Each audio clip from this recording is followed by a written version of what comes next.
The Star Wars stuff actually gets worse than the Avengers because of a very strong marring of the lines of delineation here on what we're counting. And I didn't talk about this in the video. I was saving this for today.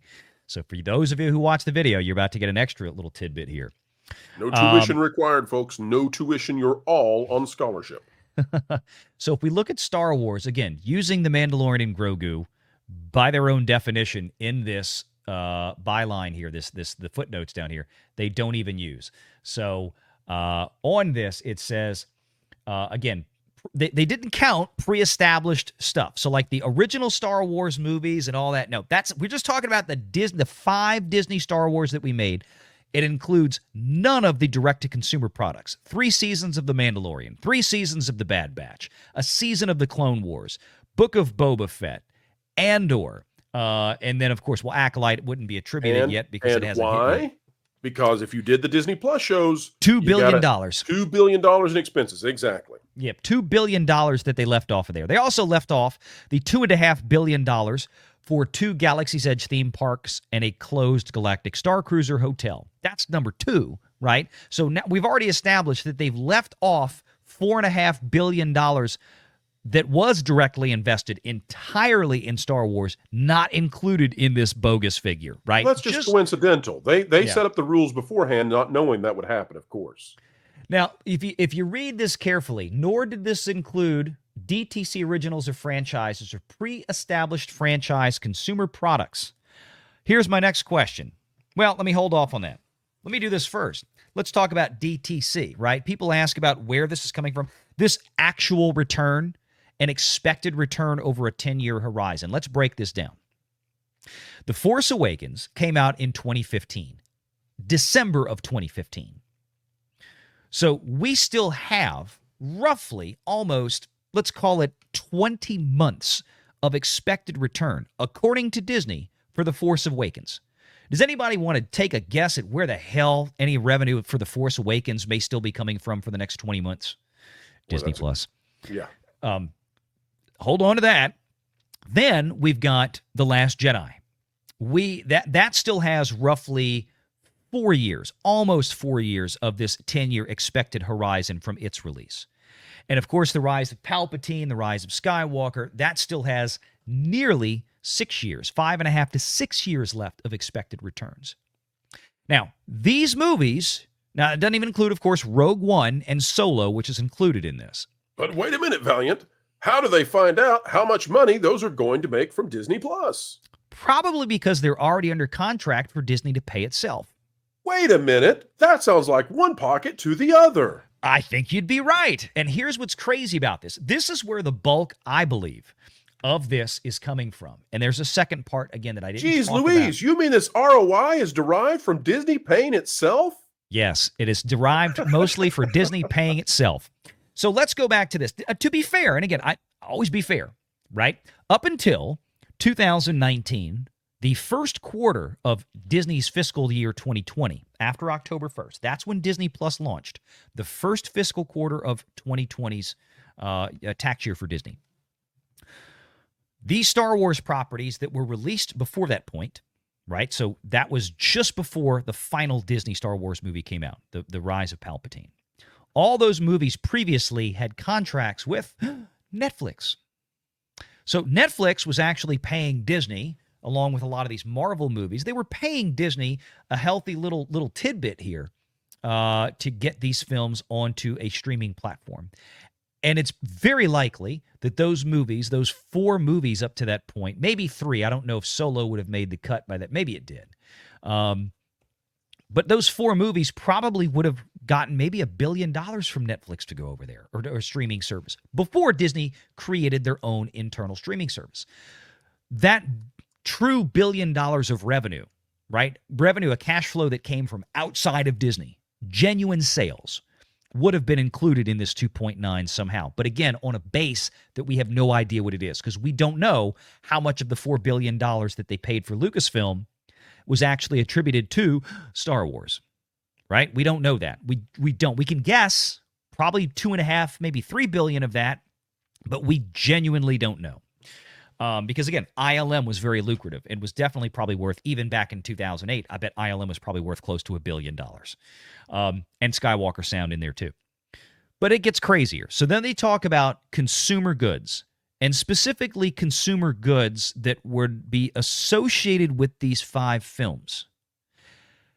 Or at least, and so we think. Does this include Mandalorian and Grogu merch, but not the cost of actually producing 3 seasons of The Mandalorian and Grogu and marketing Correct. them? There's no indication that these franchises. There's no indication whatsoever that the merchandise is solely limited to the other parts that are connected with what they're counting. So, in other words, absolutely, why would we not believe that? Because they don't say that they're withholding that. So, yes, all the merch, and here's why that is, Valiant, and you know this. We're both just throwing softballs to each other right now because we both know this. Why would you count all of your licensing, all of your licensed revenues coming in from merch? Because you don't pay on that. Because, for example, Hasbro, they foot the bill and then they pay you off the revenues they receive. So you're getting licensing fees without any real expenditures. Yep. So it's a win-win. So of course you count that. Comes in, SGA, Right. Sales General Administrative, but that comes in after OI. That comes in after operating income, after EBITDA. But look what it says here. Nor does it include DTC originals, the 10 Star Wars shows that we talked about, the 10 seasons of Star Wars shows that we talked about. Nor does it include DTC originals associated with those franchises or pre-established franchise consumer products revenue. Now, this is where it gets funny. Pre-established franchise consumer products revenue. When Disney made the Star Wars movies, right? This is what we're talking about. This is suggesting that Disney is not including the brand of Star Wars that has basically been propping up the consumer sales for Star Wars merchandise and products for the last 6-7 years, right? They had a big, huge explosion in merch with The Force Awakens. Everybody's buying BB-8 robots and all this kind of stuff. Granted, that's all included in this, right? But what they're suggesting is, the sales of Star Wars stuff that came before the Disney era, well, we're not including that in here. Or are they? See, here's my question. When The Force Awakens and Solo and Last Jedi and The Rise of Palpatine came out, what did they have in those movies? They had the Millennium Falcon. They had Darth Vader in Rogue One. They had Luke Skywalker. They had AT-ATs, AT-STs. They had all of the big famous Star Wars ships and stuff that are still selling like hotcakes today.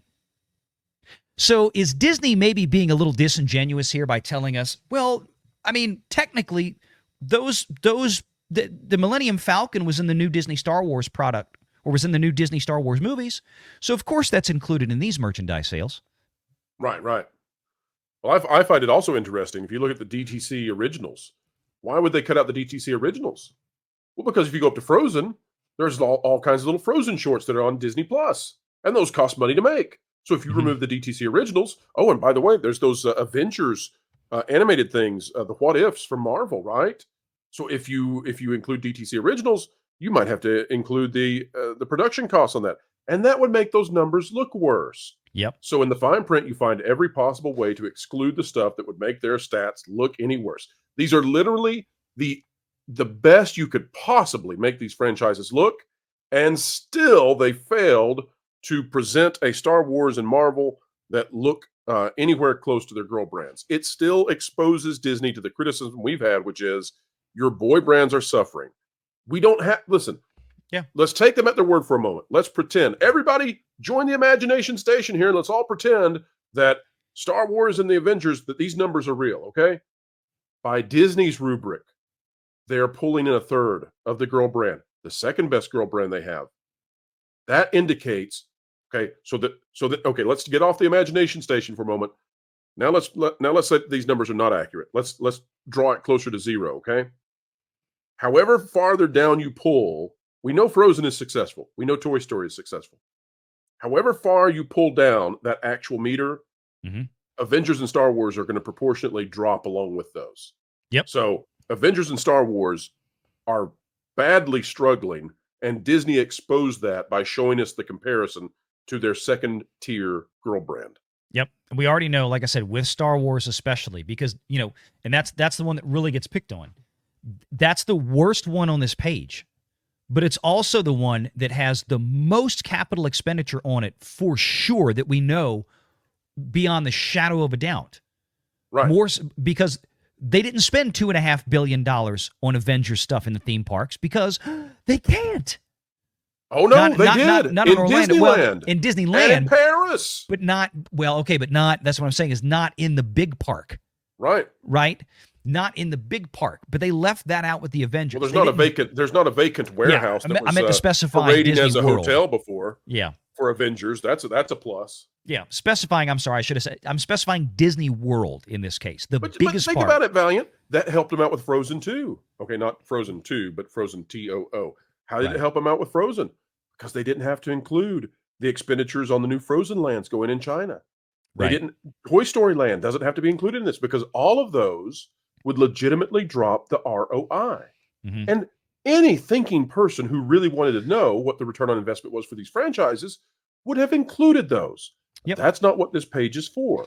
No. This page is to try to amp you up and get the headlines. Make sure you're subscribed to Valiant Renegade and join us every Sunday at 6 p.m. Eastern for the live show.